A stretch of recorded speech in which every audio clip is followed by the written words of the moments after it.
You are now listening to an exclusive interview on Sounds of Success with Noah Swiderski. Welcome to the Sounds of Success. I'm your host, Noah Swiderski.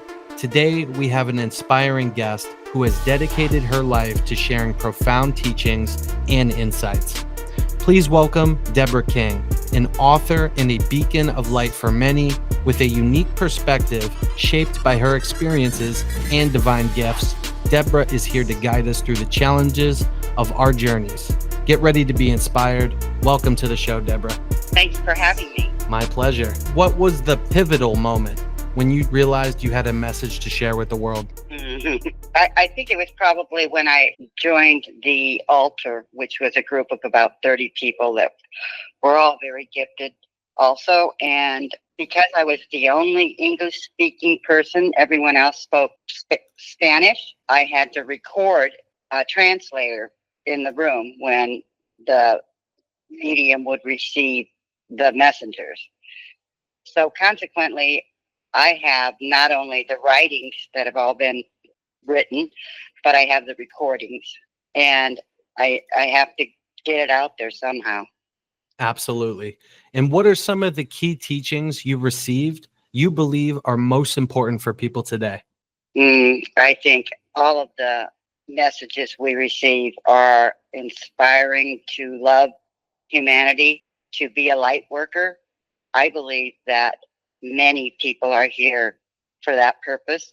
I call them light workers. You've learned a lot and you're using that wisdom to help even more people, especially with your writings.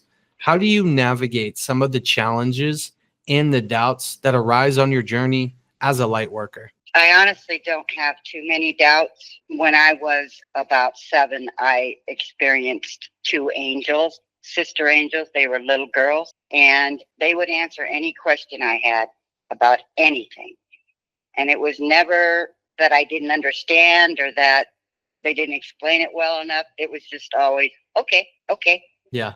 Because it always made sense. Could you tell us maybe a little more about the experience with the angels? They were with me and they guided me. I am a medium. I have telepathy. And so the conversations that I would share with these angels was at lightning speeds. You know, you can transfer a whole lot of information in seconds. And so that was what my life was like growing up. And talking about your life growing up, can you share maybe a personal story where one of your teachings made a real impact on your life or someone else's? They all make an impact on my life. Yeah. You'll read where they instruct me that when you become lethargic, go to your book. I have hundreds and hundreds of pages of visits to our altar from masters in the universe. And it's just all about love, and it's all about trying to save our planet.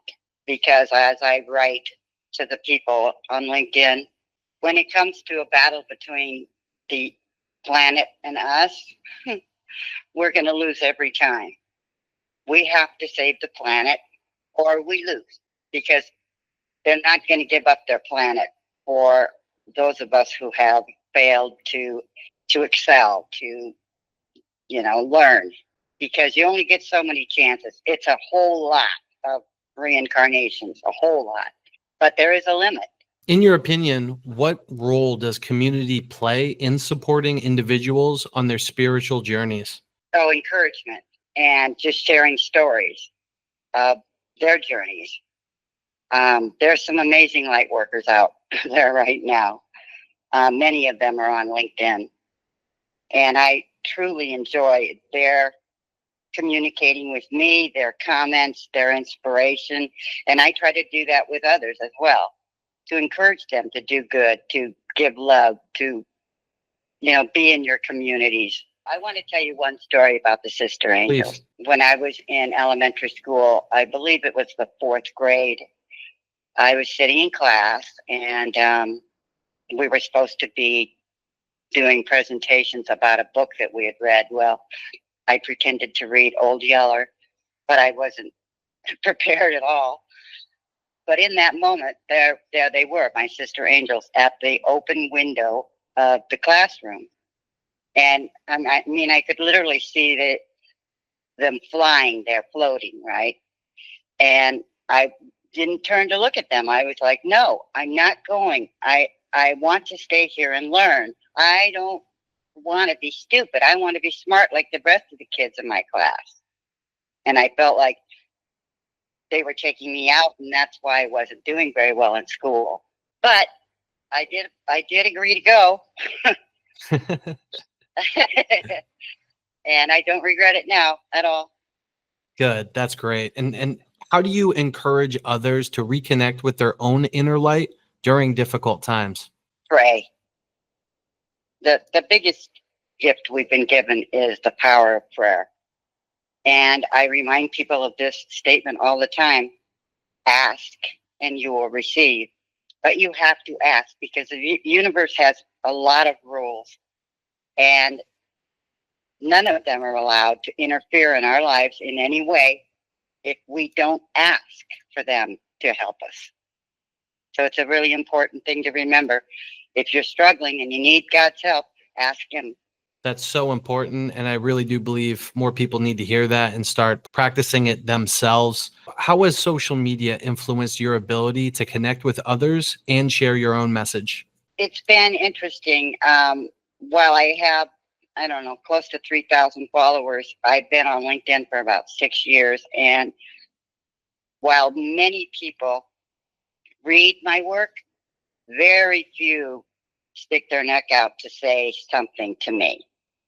But that's picking up now. People are becoming more comfortable with me, with themselves, and they're not afraid to encourage me back online. That's great. It sounds like you're truly becoming one with the community and really having those discussions that end up changing people's lives for the better. So kudos to you for that. Is there any upcoming projects or initiatives that you're really excited about right now? Well, I hope to start a podcast. I think that people would like to talk to me personally and ask their own questions. And I would like that very much, because in those moments when I'm communicating with others, I am used as a vehicle. And so I'm listening as much as I'm speaking, if that makes any sense. I'm listening to what I'm saying. I don't know what I'm going to say. It just comes through me. That's what mediums do, I guess. Absolutely. It sounds like you're that vehicle that people need to hear when they need a voice. And I could definitely see a podcast fitting into that. Finally, what is one takeaway or piece of wisdom you'd like our listeners to remember from this conversation? Don't give up hope. Don't give up on God. Don't give up on our planet, our government. Just do what you can. Everyone can do things to help us. And I hope that everyone steps up. Absolutely. And with our listeners, being really, like-minded, where can they find you? Where can they find your work? How do they get in contact with you? Well, I have posted a lot of my articles, which are directly from the book, which is an actual book. And I would encourage them to read those. They can be very long. And the thing about the masters, when they came, there isn't like a sentence. It's just an ongoing speech of sorts, conversations that they have with us, that we had to go in and break it down into, paragraphs and sentences so that it would make sense to people. I've been reading these all my life, so it's hard for me to know, how they're coming across to others. And I would like to be able to answer some questions for them.